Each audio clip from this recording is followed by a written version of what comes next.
Coming at you live from all over Ohio. A Cleveland Browns podcast full of laughs, rants, fun, and stats. A place where all Browns fans' voices are welcome and heard. A show that aims to inform and entertain you. Ladies and gentlemen, welcome to the Barking Browns Show.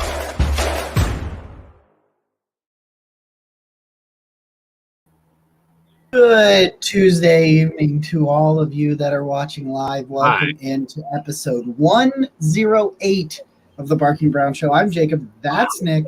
We are brought to you, as always, by our friends over at Homage Apparel. Nick's got the NFL Blitz. I got the classic Brownie the Elf. You can find a description to them down in the I said it wrong, didn't I? You can find a link down in the description below, not a description in the link below. But you know what? You can figure it out. One way or another. Yeah, one way. If you're new here, welcome. Appreciate you all from stopping by. Hit the subscribe button. Give us a thumbs up. Consider joining our Discord. We just launched our Discord. This has been a long way in the making. It's in the description down below. But the one thing that you really want to get in on in the Discord is the bangers and the betting out there. I said bang. It is a horrible day for pronunciation. Zach just hit last night on a plus 2,445. Yeah. So yep. That's cash money right there. That's what that is. We're cashing them in at a good rate. We're gonna have exclusive content in there. You're gonna be able to get some. We got rumors, all kinds of things going on there, building a really great community over the Discord. So it's $10 a month. You get 2 months off if you do an annual subscription for $100. But we'll probably have some deals for that coming up. So full disclaimer, this is not professional sports betting advice, but it's damn good sports betting advice. We pretend that it's professional. Nick, how are you doing this evening? You know what? So this is my favorite time of year, right? Obviously, last week we had Drew on from Cincinnati. We're basically doing a 3-week-long AFC North preview. And our guest tonight has been a part of this a couple times now. And he is just chugging along on Pittsburgh Steelers Twitter and I'm sure all kinds of other endeavors. So I'm really excited because, namely, the Steelers drafted a lot of your draft darlings. Yeah, I'm aware of it. And so we get to talk about that, and I get to see the sadness in your eyes as we go over it.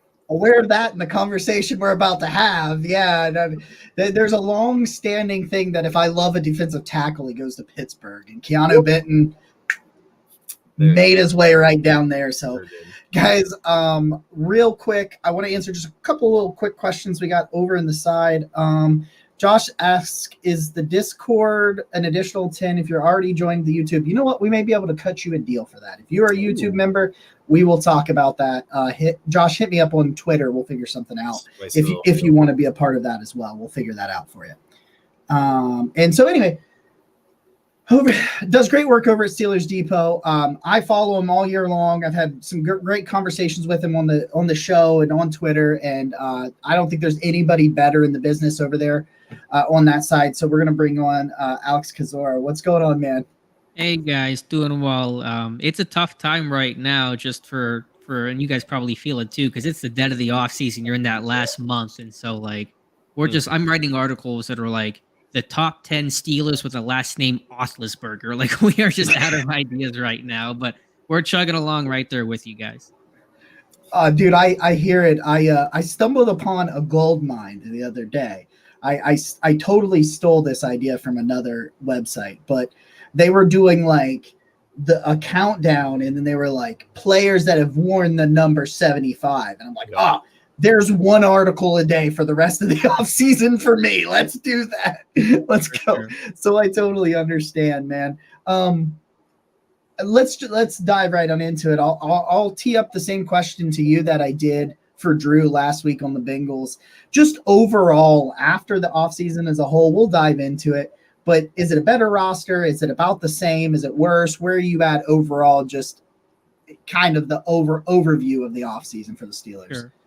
Well, I would say that hope springs eternal for every team. This time of year, we're all undefeated, as Mike Tomlin likes to say. But I think the roster is better. It's better and it's different, significantly different roster churn. Not the top of the roster, not the stars, the big names that everybody knows, the jerseys that people have, but I would say spots 30 beyond has had a big turnover when you have a GM in Omar Khan, who was in his first full offseason as the Pittsburgh Steelers GM. He was hired in May of 2022, but by that point, the draft is over, the bulk of free agency is over. There weren't a lot of moves to make. This year, coming off a 9-8 team that at one point was among the worst teams in football last year with the new GM, we've seen a lot of roster churn, but I think the draft went extremely well. I think the board broke perfectly for Pittsburgh, and I think there was the right amount of aggression in free agency. So it's a lot of change, hopefully for the better.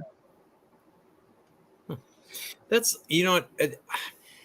I think especially because, Jacob's specialty is absolutely the draft, and seeing the Steelers draft guys like Keanu Benton, it just Nick Herbig. And Nick Herbig and even Broderick. Yeah, Broderick Jones. Yeah. Broderick Jones. I wanted to call him Broderick Johnson, but I was like, that's not right. So we're close. It was hard not to feel like that they had a good draft, as begrudgingly as that feels.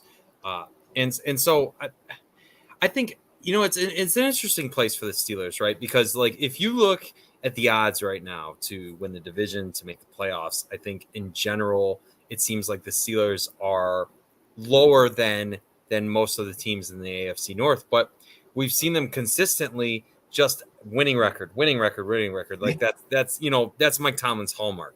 So I guess I'm really curious as to where do you see the Steelers entering the year? Do you agree with the kind of the pecking order of Cincinnati and Baltimore up at the top, and then it kind of seems to be a Cleveland Pittsburgh mesh at the bottom, or where do you see things? I generally agree with that sentiment. The Bengals have certainly earned the right to be the division favorites. They're the most potent offense with a really underrated defense, and I think quality special teams group. I think if Lamar Jackson can ever stay healthy and finish out a season, Ravens are always going to be right in that mix. But really, they're all kind of jumbled together. I mean, I think the Bengals are in kind of that clear tier one. I think you could justifiably put the Ravens, Steelers, and Browns in a tier two. Listen, in the AFC North last year, they all went 3-3. They all just beat up on each other. No other division in football had that kind of just, clear parity and 500 level of play inside their own division. What Pittsburgh's model is this year is they're going back to old school 2004, 2005 when they had a young Big Ben, run the football, control the clock, stay on schedule, play good defense, win the game 20-17, as opposed to trying to win at 35-31. It's kind of like what the Browns have had in past years. I'm sure that model is going to change and evolve with Deshaun Watson in year two, but you're going to see big people, big personnel, 12 personnel, improve the offensive line, have a more effective, efficient ground game.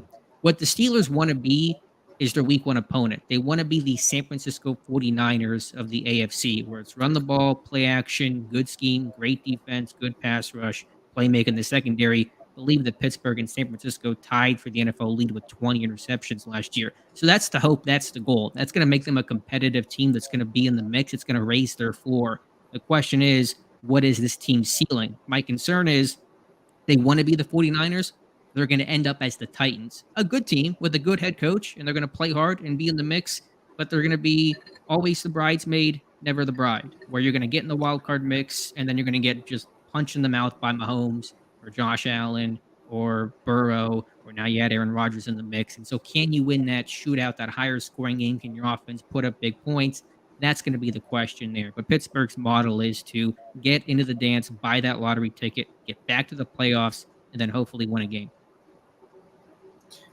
I can see it. You could see the kind of change that they wanted to go through. I think when the offseason kind of, like you talked about, that 30 through 53, they really wanted to attack that portion of the roster and get it to be molded back into what you think when you think Steelers football. I mean, that's running the football and playing great defense. That's what I think. And don't get me wrong, it helps to have Roethlisberger carve up the AFC, but there were some years when the rosters weren't as good around him, and they leaned offensively. They leaned on that defense, and he was able to work some of his magic. And it was just, what you think of when you think of Steelers football. So I got a Matt Canada question, and I know you probably have answered a ton of Matt Canada questions, and you're probably a little bit tired of that. But like you talk about kind of the overall philosophy. I saw a quote from him, and you can correct me if I'm wrong because I may have just seen it like tweeted and not actually spelled out. Something along the lines of he doesn't have plans to change the offense all that much, that it was going to be a similar thing to last year. I don't know if I got that quote right. Do you feel like it's just coach speak when they say that sort of, like when he's saying that sort of thing, or do you think you're going to see a lot of the same stuff from Canada this year? I guess a mix of both. With Coach Canada, the next interesting thing he says in a press conference will be the first interesting thing he says, which I'm not bashing him for. He's just a very like coach speak, close to the vest kind of guy. And that's fine because he takes enough arrows from Steeler fans, a lot of it justified. So I understand him not saying much. Yeah, that quote, I saw the headlines too. I think it was something more just of him saying like, we are who we are and we're building this team through the run game. And that's a decision that's been made at the top by Omar Khan, by assistant GM Andy Weidel, and Mike Tomlin. And that's how they won last year. They turned their season around, went 7-2 after the bye because of the run game. No team ran the football more after Week 10 than the Pittsburgh Steelers. The Steelers pre-bye before Week 10 had among the NFL's worst third down offense. They finished the year with the NFL's best third down offense if you go Week 10 and beyond. And so that's how they built this thing. So the proof is in the pudding. They went 7-2 down the stretch, nearly made it into the playoffs. And they're going to continue and build upon that with better personnel. So again, that's the impotence for why this team is building this old school ground control game, because it's still a young quarterback, and they know they're never going to probably compete toe to toe with the upper echelon quarterbacks in football, at least not in 2023. So go counterculture, go run the football, and try to keep Mahomes off the field. That's probably your best play to win games against guys like him. You can tell me if I'm way off base here, but there's a lot of parallels I see to what we experienced with Baker Mayfield and when we talked about how he caught fire in the second half of the season. And obviously, Kenny Pickett's final stats weren't particularly sexy, but there's a lot of extras in there with his game-winning drives and just his efficiency in the second half of the year. And that kind of thing. Not turning the ball over. Yeah, like not turning. Right, stopped turning the ball over, and they started winning games. And you're like, okay. The fewest interceptions in the NFL, I think, from I'm not sure what week it is, but from basically week X through the end of the year, I think he threw the least interceptions in the NFL. So I remember we talked a lot about that here in Cleveland, and just I feel like there's parallels there between the Baker Mayfield years in Cleveland and what happened with Kenny Pickett in his rookie year. And obviously he was just a rookie. So there's a ton of potential outcomes there. But I'm really curious basically how you feel, because when you look at a quarterback and you say, okay, this guy threw 7 touchdowns and 9 interceptions, that's not great. But there's clearly a lot more there when you say they went 7-2 down the stretch. They had one of the best running games. They obviously were winning games, right? So Kenny Pickett was a part of winning. So I'm just really curious because he seems to be the lightning rod from what I've seen in Pittsburgh Twitter. So where do you come out on Kenny Pickett? Yeah, I think 2023 is going to tell us a lot. I think it's hard to evaluate concretely in your number one for any rookie quarterback, obviously, but just coming in, I mean, he came in at halftime against the Jets. We could have had a million guesses of how he would start week one after the bye, whatever the case is. We didn't really expect halftime against the Jets. And so it was a really bumpy offense. The Steelers had the youngest offense in football last year. And they were just trying to figure out who they were, all these new pieces.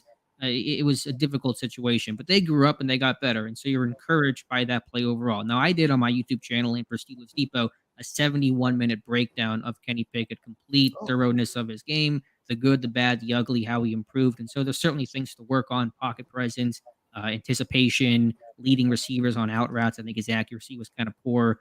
Overall, there was some missed yak opportunities, but I was encouraged by his growth as the whole offense grew up. You look at the clutch moments, beating the Raiders on Christmas Eve at home on a game-winning drive, then following that up with a game-winning drive at Baltimore the next week. In Pittsburgh, you're defined by what you do against the Ravens. If you can beat them, they're going to build statues in Pittsburgh for you. And so those were encouraging moments, but there's still moments. And now you have a full season. He's got to make a big jump, a big leap in year number 2.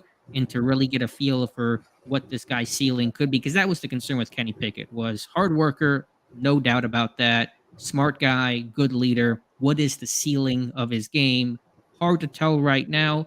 In year two, where you see that player typically make that jump, make that leap, is when you start finding those things out. So I think 2023 is a critical year to really know what Pickett is, and as he goes, so does the rest of the team. I think we're having issues. I'm not sure if Jacob's here or if he's not. Jacob, are you here? Maybe. I'm like kind of here, but like okay. I don't know. I'm all like frozen up right now and everything. So if everybody else is good, yeah, I'm here. I'll be right. Hold on, I'll be right back. Yeah, we can make that work.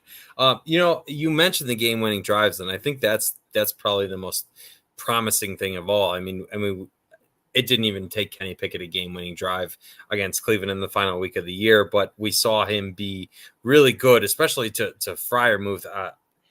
I'm still hurting from that game, that final game. But I think so is Deshaun Watson with the 9 sacks. Yeah, he tagged him for.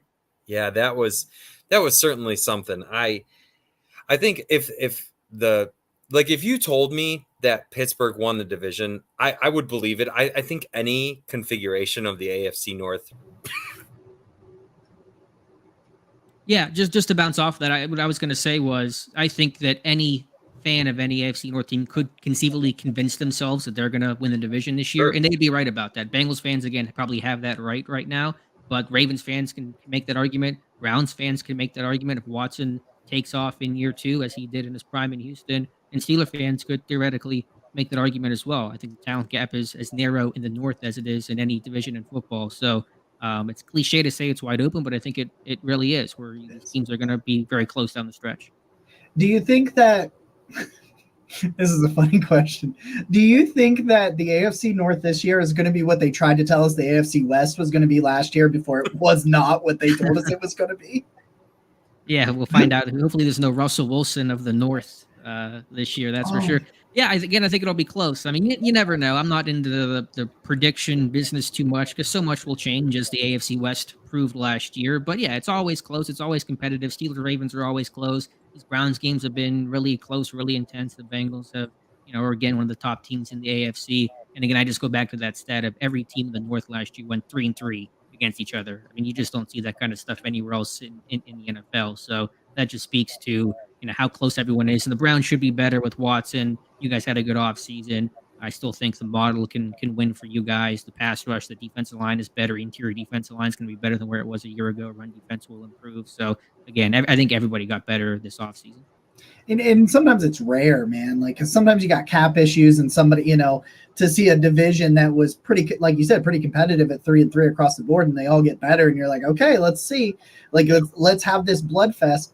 Drew asked a question about Allen Robinson, and that's actually where I wanted to go as kind of the biggest as an outsider. I think that was the biggest free agency move from my perspective that happened in Pittsburgh, just because I didn't follow things as closely as other people. But how do you feel about Allen Robinson? Does he look good? Has he been out there? Like, just overall, how you feel about the move? Yeah, I would say it was the most surprising move. I think adding left guard Isaac Seumalo was the biggest free agent acquisition, and Robinson obviously came over via trade, but I think it was the most surprising thing. Now, I have not been at OTAs. I'll be at training camp exactly 1 month from now to really get eyes on him. Robinson came off foot surgery last year. He was kind of limited partially at the start of OTAs. He graduated to full team work later on in OTAs and for the mandatory minicamp that happened about 2 weeks ago. But the reports have been encouraging. What he needs to be is just a zone beater, sit down, slot receiver, what Juju was his last 2 years, where he's not going to win vertically. He's not the dynamic guy that he was coming out of Penn State early years in Jacksonville. But if he can move the sticks on 3rd and 7, that's what we need from Allen Robinson. If he can be a leader in that wide receiver room too, they've lacked that veteran presence. They've had a lot of young guys with experience, but no one to really lead that group. Deontay Johnson, George Pickens, Calvin Austin in year 2. He feels like a draft pick. He missed all of his rookie season. So to have those to have a presence like Robinson in there that can hopefully show them the way, Pittsburgh, whenever Pittsburgh has had really good offenses, they've had a guy like that. Darius Hayward-Bay years back, Jericho Cotchery about a decade ago. So I think Robinson was primarily brought in just because he can be that veteran guy to look toward and lead in still a pretty young offense and a young wide receiver room. Yeah, that's sometimes those leadership things cannot be undersold. Like we've seen it in Cleveland when they didn't have it at all. And you were like, hey, there's talent here, but nobody's stepping up to tell people how they need to act. And it's a shit show.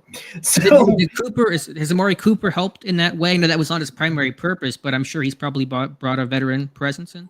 It feels like it. I mean, obviously, without being there, to necessarily in the locker room, I can say that definitively, you had some issues in 2021. 2021 and there were some issues at the end of 2020. But there's been some issues in that locker room. Some of them surrounding quarterbacks that used to be in that room, and some things like that, where it just feels like Donovan Peoples-Jones took another step forward, and he's talked about working with Amari Cooper. Talked about Amari being one of the better route runners in the NFL, and you can see it from 2021 to 2022 in DPJ's route running. I mean, it's crisper. And I'm not saying that's just Amari Cooper, but it does feel like some of the young guys that had to play last year were able to model after him, and you've just seen some more growth and development since he's been here. So I think it matters.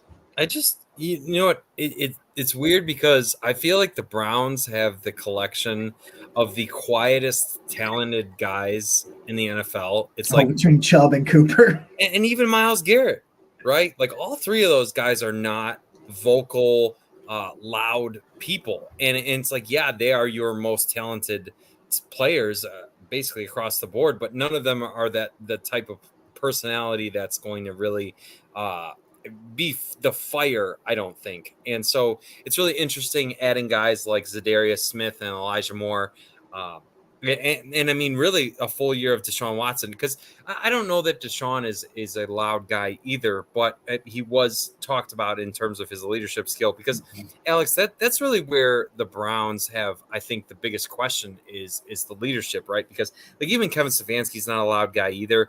I think you bring in Jim Schwartz, you bring in Bubba Ventrone, and I'm really hoping that those are the type of additions that are going to bring leadership. But as far as entering the year, one of the biggest questions I think is who is going to really step up and be that type of fire. Like, I feel like there's no question that Mike Tomlin is just the consummate leader. And just, I saw a post today, like, is Mike Tomlin the third best coach in the NFL? And I mean, he's hard to argue it, right? How can you argue that? Yeah. And whereas on the other side, it's like, the Browns can consistently just have this question of like, who is going to step up and be that leader? And honestly, I'm not positive that I have an answer to that question before we really see it on the field.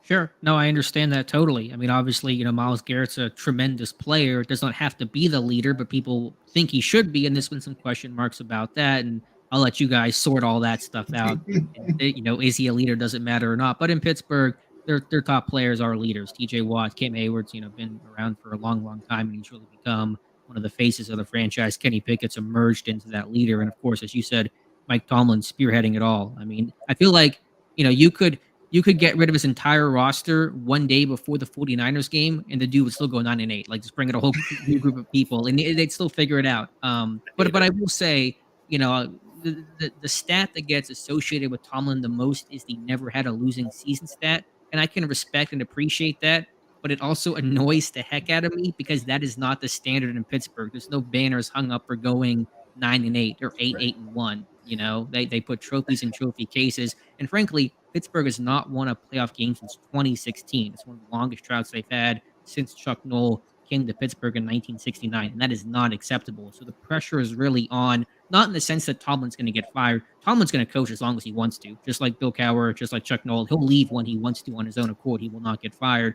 But the pressure is really on to make the playoffs, A, but B, really win a playoff game because this drought has extended for far too long. I was going to ask about that because, one of my favorite ways to troll Pittsburgh, and I'm surprised you haven't blocked me yet.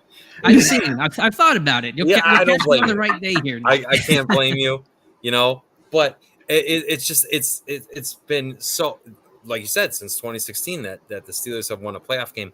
And so if I'm just being honest about it, it's pretty shocking. Right, because when you think about Pittsburgh, whether it was the Ben Roethlisberger, Antonio Brown, Le'Veon Bell days, or just they always seem to have this talented group of guys that, I mean, like we said, haven't had a losing season, but there's this weird dynamic in the fact that you have winning seasons, you have by most measures successful years, but in Pittsburgh, obviously just having winning seasons is not the bar. So I'm just curious to know like what the mentality is, or like kind of what the reaction is to these winning seasons, but not having success in the playoffs. Like, where do you come out on that? Yeah, there's a frustration from the fan base, as there should be, because you've had some really good regular seasons. In 2020, you start the year 11 or 12-0, whatever it was, and you end the year getting blown out by the Cleveland Browns. And you've had some really good defenses. In the last 3 playoff games, Pittsburgh allowed 40 plus points to Jacksonville in 2017, get upset, allowed 40 plus to the Browns in 2020, get upset, and allowed 40 plus to the Chiefs 2 years ago on the road, a game they were expected to lose, but still to get blown out that way. So you've built some really good defenses that are not able to succeed in those playoff situations. And you've had an offense that is at times underwhelmed and not met the standard, and lately has just kind of struggled, and defense has really tried to prop them up. So yeah, I mean, overall there's a frustration there. I mean, you like being in the dance, you like knowing you're always going to be a competitive type team, but again, the standard is so much more than that. And obviously, it's unreasonable to expect this team to compete for a Super Bowl every year. Winning is so hard in the NFL, but eventually this streak has to break. The talent is there this year, and it needs to happen. So we'll shift to the draft here to kind of wrap this thing up here in just a little bit, because as I told everybody pre-game show, I'm getting older and I'm really tired. I fell asleep there for a second, you guys. That's what actually happened. It wasn't my internet. I was actually taking a little cat nap real quick so we get through here. Listen, it's so hard to grade and project drafts when they happen. I know you know that, and I've said it a million times. Everybody who covers it in any capacity will say it a million times. You can't, but it's hard to look at what the Steelers did and not go, hey, this is a collection of guys, especially the top 5. Obviously, 7th round picks are lotto tickets to the extreme, and they didn't pick in rounds 5 and 6. But I'm looking at it, and I've got it pulled up. Broderick Jones, the interesting thing about Broderick Jones is it's like you've had some struggles at tackle to the point where if he's average, you're okay with that. It's like, hey, that's better than what it's been. And you still get Joey Porter for however that happens. And Keanu Benton's a Pittsburgh Steeler. I shouldn't have got my hopes up and thought about Keanu Benton because I knew he was a Pittsburgh Steeler like from the beginning. I feel like you jinxed him to be a Pittsburgh Steeler. I did. It's what I do. I did that to Rashad Bateman, and he went to Baltimore. That's offensive players go to Baltimore if I like them. Defensive linemen go. Talk about David Ojabo. Where's he at? Yeah, he's in Baltimore too. And so, how do you feel like? Do you think that the Steelers need a lot out of this class this year? Like, I mean, I can see obviously Broderick Jones. They're going to want him probably to play. They're going to probably want Keanu Benton to play some. Whatever it is. I don't know about the rotations there. But do you think that this is a group that the Steelers are going to expect to contribute, or do you think they're going to bring them along a little bit and kind of really maximize on the potential of the group they got? I would say broadly, the expectation is these guys need to contribute and should contribute sooner than later. I think that's just commonplace in the NFL. Not a lot of rookies sit in the NFL these days. I think the urgency is really, ramped up in Pittsburgh. The last couple classes, those guys are all playing almost top to bottom, basically immediately. Broderick Jones, he's not guaranteed to start week 1, though. I think it's going to be a really good, intense battle with him and Dan Moore Jr. Moore's the incumbent. Steelers offensive line coach Pat Meyer has kind of a unique pass protection system with more aggressive on-body sets, and that can be a big adjustment. The Steelers O-line figured things out the back half of last year, but there really was an ugliness at the beginning as they kind of adjusted to Meyer's specific way of teaching. And Jones is a talented guy. Happy they got him. First tackle that Pittsburgh has taken in round one since 1996. So it's been a long time coming on that. But he's a raw guy. 19 career starts at Georgia, and 1 year of full starting. So there's a rawness to that. There's no guarantee he's going to start. But Porter should contribute. Benton should be a starting nose tackle right away. Nick Herbig should be a core face special teamer. Getting Darnell Washington in the third round, what a steal that is. A perfect fit for what Pittsburgh wants to build. He should play right away. Even Corey Trice in the 7th round could have a sub-package role if he impresses. He reportedly had a good spring. So I would say, we'll see on Jones, but overall, this class should play right away. It's criminal that Darnell Washington was there, because I already love Pat Freiermuth. Like I've been on the Freiermuth train since he was at Penn State, and then I'm like, so you're telling me that the Steelers want to run the football? They added a sixth offensive lineman that can also catch the football in Darnell Washington, which is just like, you watch this guy and it's like, I understand there's some concerns. There was some concerns about the knee and it holding up, and that's what caused him to go down there. But I'm looking at this and processing everything you said, and it's really coming together. And I don't like it, but like it's really coming together, and kind of that philosophy that you've talked about. But yeah, that's oh man, Keanu Benton and Cam Hayward, you're just not running in the middle of that defense. It's hard for me to feel like, so when you look at the Steelers, especially on offense, I feel like they have all the tools to be an explosive group. I think it's largely dependent on Kenny Pickett, and so it's like there's no shortage of weapons. And honestly, I'm a Deontay Johnson dynasty owner, and I'm really curious to see, like, is Deontay going to continue to lead the team in targets, or is that a George Pickens ascendancy? I'm actually really curious about like the dynamic of the Pittsburgh Steelers wide receivers, because I feel like, if I'm being unbiased for a second, I feel like Deontay is one of the more talented wide receivers in the NFL that really just doesn't get the same recognition that a lot of guys in his tier do. He's really just asking, should he trade him in Dynasty or not? That's what he's asking now. Fair enough. I'll do my best to guide you there, Nick. Yeah, I think Deontay, he gets a lot of criticism from Steeler fans, and some of that is warranted. He was a frustrating year last season. The dude ran backwards. He ran backwards so many times last season. It got comical. You watch the tape, there are times where you like see Najee Harris or a teammate pointing at Deontay to run forward, and he's just running 3 yards backwards. Like, please, come on, dude. But I think he's a really talented guy. I think he's a hard worker. He's had drop issues, but they're a bit overstated. They're not as bad as they were 2 years ago. To answer your question more specifically, yes, I think Deontay will still lead this team in targets and receptions. He's the X receiver. He's going to play more often than George Pickens. Pickens' role will expand. He was really last year a pure vertical guy. He should be a more well-rounded type this year, but his game is still Z receiver, go deep. He can win contested. That's going to create some big plays, and Pittsburgh certainly needs that, but it's not going to create the big volume. So Deontay should still lead in that category. You're just hoping Deontay gets in the end zone. Just a terrible string of luck. The most receptions in a single season without a touchdown in NFL history last year was Deontay Johnson's. I think it was 86. And so that streak you think will normalize and break. But yeah, they need big plays. Deontay has to be scheme better. Matt Canada, I think, really used Johnson inefficiently last year. Too many sideline throws, too many out routes that did not allow for yak. Pittsburgh had the worst yak per catch in the NFL last season. That must change in 2023. So I'm expecting Deontay to bounce back. He probably won't have, super gaudy numbers because it's a run-heavy offense with skill guys to throw to, but I would still expect him to lead the team in receptions and probably yards as well. So, and just one more question. It's the most important question you'll be asked ever.